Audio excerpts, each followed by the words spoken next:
नमस्कार। सबसे पहले आप सभी को स्वतंत्रता दिवस की बहुत बहुत शुभकामनाएँ। छात्रों, इसके पहले हमने 5 जगत वर्गीकरण का अध्ययन किया था। जगत, मोनेरा, प्रोटिस्टा, फंजाई, प्लांटी और एनिमलिया। ये वो 5 जगत हैं जो आर.एस. विटेकर के 5 जगत वर्गीकरण पद्धति के भाग हैं। आज हम इनके जनरल कैरेक्टर्स के बारे में पढ़ेंगे। तो आज का टॉपिक हमारा है जगत मोनेरा। जगत मोनेरा। मोनेरा एक ग्रीक वर्ड मोनेर्स से बना हुआ है और इस मोनेर्स का मतलब होता है सिंगल। अर्थात मोनेरा में ऐसे लिविंग बींग्स को रखा गया है जो सिंगल सेल्ड हैं, एक कोशिकीय हैं। उनकी सारी जैविक क्रियाएं एक ही कोशिका के द्वारा संपन्न होती हैं।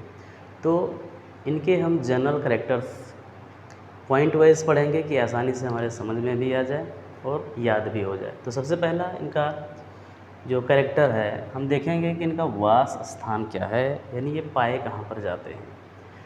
तो जितने भी माइक्रोब्स हैं, सूक्ष्म जीव हैं, ये सर्वव्यापी होते हैं, सभी जगहों पर होते हैं। जैसे कि ये जल में, मृदा में, हवा में, पौधों और जंतुओं के शरीर पर ये परजीवी के रूप में होते हैं। इसके अलावा इनकी कुछ ऐसी प्रजातियां होती हैं जो हाईली रेजिस्टेंट होती हैं।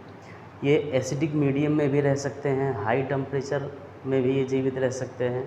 कुछ प्रजातियां ऐसी हैं जो लगभग 80 डिग्री टेम्परेचर के हॉट स्प्रिंग्स में भी ये जीवित रह सकती हैं। आपने देखा होगा कुछ सड़े गले जो कार्बनिक पदार्थ होते हैं, उनमें टेम्परेचर जो होता है नॉर्मल टेम्परेचर के पीछे काफ़ी अधिक होता है और उनमें ये माइक्रोब्स उपस्थित होते हैं। ठीक है। इसके अलावा ये जो खारे जल होते हैं काफ़ी, जिसमें सैलिनिटी अधिक होती है, इसमें भी ये जीवित रह सकते हैं। यहाँ तक कि ऑक्सीजन की अनुपस्थिति में भी जीवित रह सकते हैं। तो कुल मिला के हम कह सकते हैं कि जो माइक्रोब्स होते हैं ये सर्वव्यापी होते हैं, लगभग सभी जगहों पर पाए जाते हैं। ठीक है।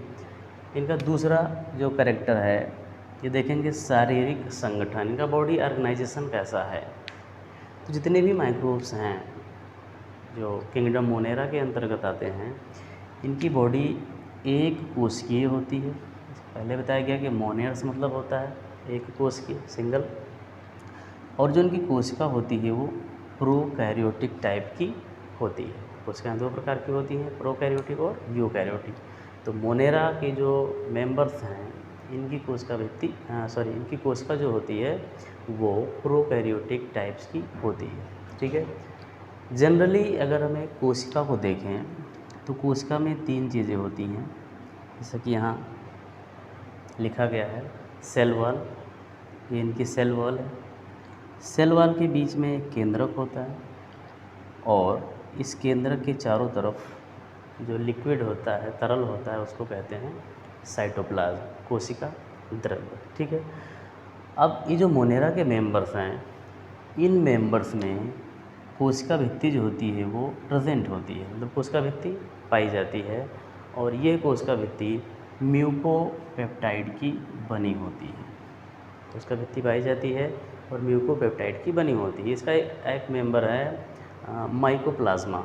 माइकोप्लाज्मा में कोशिका भित्ति नहीं पाई जाती है, एब्सेंट होती है। ठीक है। अब दूसरी बात है केंद्रक कला। केंद्रक कला क्या होती है। केंद्रक के चारों तरफ जो मेम्ब्रेन पाई जाती है, जो न्यूक्लियोप्लाज्म और साइटोप्लाज्म को अलग करती है, यानी ये केंद्रक है। इसके भीतर जो लिक्विड है न्यूक्लियोप्लाज्म है और यहाँ पर कोशिका के अंदर जो लिक्विड है ये साइटोप्लाज्म है। तो जो केंद्रक कला है ये क्या करती है, ये न्यूक्लियोप्लाज्म को साइटोप्लाज्म से अलग करती है।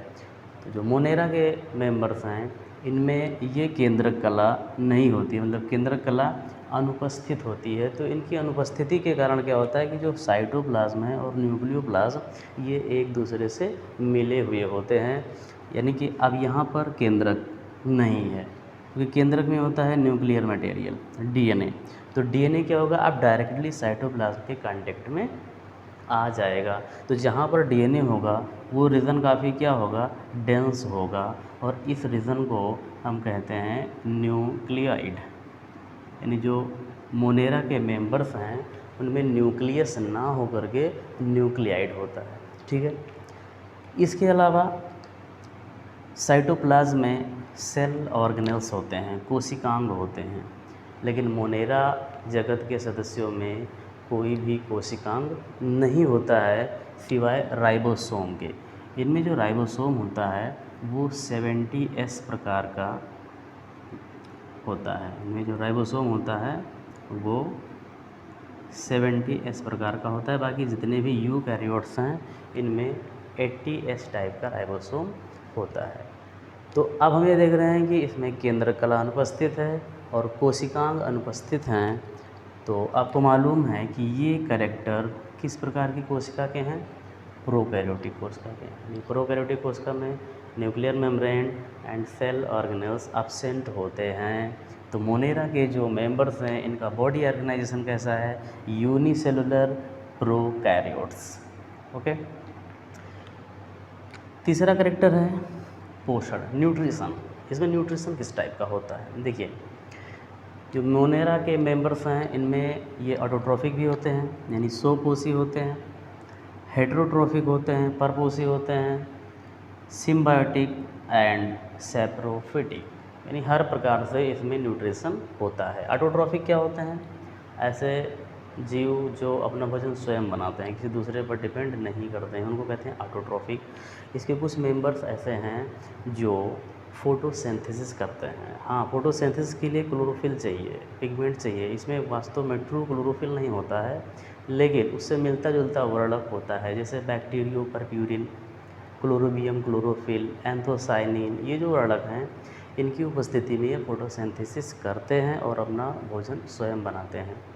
कुछ मेंबर्स इनके ऐसे हैं जो फोटोसिंथेसिस ना करके कीमोसिंथेसिस करते हैं और एनर्जी प्राप्त करते हैं। ठीक है। अधिकतर मेंबर्स इनके परपोषी होते हैं। ये दूसरे पौधों और जंतुओं पर डिपेंड करते हैं, उनके ऊपर रहते हैं, रोग फैलाते हैं उनमें। इनके कुछ मेंबर्स सहजीवी भी होते हैं, सिम्बायोटिक के रूप में होते हैं। इसका बेस्ट एग्जांपल है राइजोबियम बैक्टीरिया। राइजोबियम बैक्टीरिया जो होता है ये लेग्यूमिनोसी फैमिली के जो सदस्य हैं उनके पौधों के जड़ों में होते हैं। जो मटर कुल के जिन पौधों में लेग्यूम्स फलियां लगती हैं उन पौधों के ये जड़ों में गांठ होती है, उस गांठों के अंदर ये राइजोबियम रहता है सहजीवी के रूप में। ठीक है। और कुछ प्रजातियां क्या होती हैं? मृतोपजीवी होती हैं। कहीं पर जो डेड ऑर्गेनिक मैटर है या डेड एनिमल्स हैं इनके बॉडी पर ये रहते हैं और उनका ये डिकम्पोजिशन करते हैं। ठीक है। तो इनमें ये चारों प्रकार के होते हैं, autotrophic, heterotrophic, symbiotic and saprophytic. Next क्या है? इनमें लोकोमोशन कैसे होता है, यानी ये चलते कैसे हैं, गमन कैसे होता है। ये इसके जो मेंबर्स होते हैं ये दो प्रकार के होते हैं, एक तो मोटाइल होते हैं, दूसरे नॉन मोटाइल होते हैं। मोटाइल मतलब ऐसे मेंबर्स जो गमन कर सकते हैं, नॉन मोटाइल जो गमन नहीं करते हैं, स्थिर रहते हैं। ठीक है, अपने आप नहीं चल सकते हैं। ठीक है। तो इनमें गमन के लिए एक विशेष प्रकार का आर्गन होता है फ्लैजिला। ठीक है। ये कुछ सदस्यों में होता है जिनमें फ्लैजिला होता है। ये व्हिप लाइक स्ट्रक्चर होता है, लंबा सा, और इस तरीके की संरचना होती है। जहाँ से ये कोशिका से निकलते हैं वहाँ चौड़े होते हैं। मान लो ये कोई कोशिका है तो कोशिका से जहाँ से निकल रहे हैं उनका बेस जो है चौड़ा होता है, फिर धीरे धीरे करके ये पतले होते जाते हैं। और इनकी जो मूवमेंट होती है, इनके मूवमेंट से इनकी बॉडी आगे की तरफ बढ़ती है, मतलब ये फ्लैजिला के द्वारा चलते हैं। गमनांग इसमें क्या होते हैं? फ्लैजिला होते हैं। जिन सदस्यों में फ्लैजिला नहीं होती है वो मूवमेंट नहीं कर पाते हैं। नेक्स्ट है उत्सर्जन और श्वसन, यानी ये रिस्पिरेशन कैसे करते हैं और जो इनके अंदर फूड ये इनटेक करते हैं तो एक्सक्रीटरी मटेरियल को ये कैसे बाहर निकालते हैं। क्योंकि इनमें ये बहुत ही सरल प्रकार के एनिमल्स हैं, कोई आर्गन डेवलप नहीं है, तो ये जनरल बॉडी सरफेस के थ्रू ये गैसियस एक्सचेंज भी करते हैं, गैसों का आदान प्रदान करते हैं, और जो इनके अंदर उत्सर्जी पदार्थ बनते हैं उनको ये बाहर निकाल देते हैं। ठीक है। ये ऑक्सीजन की उपस्थिति में भी रह सकते हैं, अनुपस्थिति में भी रह सकते हैं। ठीक है। यानी एरोबिक और अनएरोबिक ये दो प्रकार के होते हैं। ऐसे मेंबर जो ऑक्सीजन, जिनको ऑक्सीजन चाहिए उनको एरोबिक कहते हैं। ये एरोबिक रिस्पायरेशन करते हैं ऑक्सीजन की उपस्थिति में, और दूसरे जो होते हैं वो एनएरोबिक होते हैं, अनाक्सी होते हैं। इनको कहते हैं आक्सी जीव और इन्हें कहते हैं अनाक्सी जीव। ठीक है। नेक्स्ट है रिप्रोडक्शन, यानी ये जनन कैसे करते हैं। बहुत ही सरल प्रकार के एनिमल्स हैं, कोई सेक्सुअल डाइमॉर्फिज्म नहीं होती है, इसलिए इनमें जो जनन की विधि है वो सिंपल सी अलैंगिक विधि है, एसेक्सुअल मोड ऑफ रिप्रोडक्शन होता है। यानी जो बॉडी होती है वो सिंपल माइटोसिस के द्वारा डिवाइड होती है, यानी कि एक शरीर इनका जो होता है ये 2 कोशिकाओं में यानी 2 जीवों में डिवाइड हो जाता है। सेक्सुअल रिप्रोडक्शन लैंगिक जनन इनमें पूर्णतः अनुपस्थित होता है। हाँ, कुछ प्रजातियों में ऐसा होता है कि इनमें जेनेटिक रिकॉम्बिनेशन होता है, 2 डिफरेंट स्ट्रेन के ऑर्गेनिज्म होते हैं, उनके बीच में जो उनका जेनेटिक मटेरियल है इसका एक्सचेंज हो जाता है। ठीक है। तो जो जनरल कैरेक्टर्स हुआ इनका, ये इनके लक्षण हैं। और इनके जो मेंबर्स हैं यानी जो मोनेरा है इसमें कौन कौन से मेंबर्स आते हैं। आर्कीबैक्टीरिया आते हैं, जिसको फर्स्ट पहला जीव कहा गया इस पृथ्वी पर पाया जाने वाला सबसे पहला जीव आर्कीबैक्टीरिया।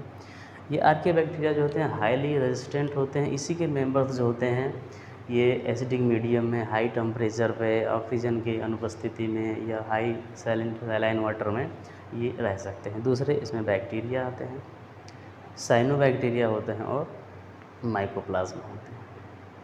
तो मैं उम्मीद है आपको ये वीडियो समझ में आ गया होगा और अपनी प्रतिक्रिया हमें ज़रूर देना। धन्यवाद।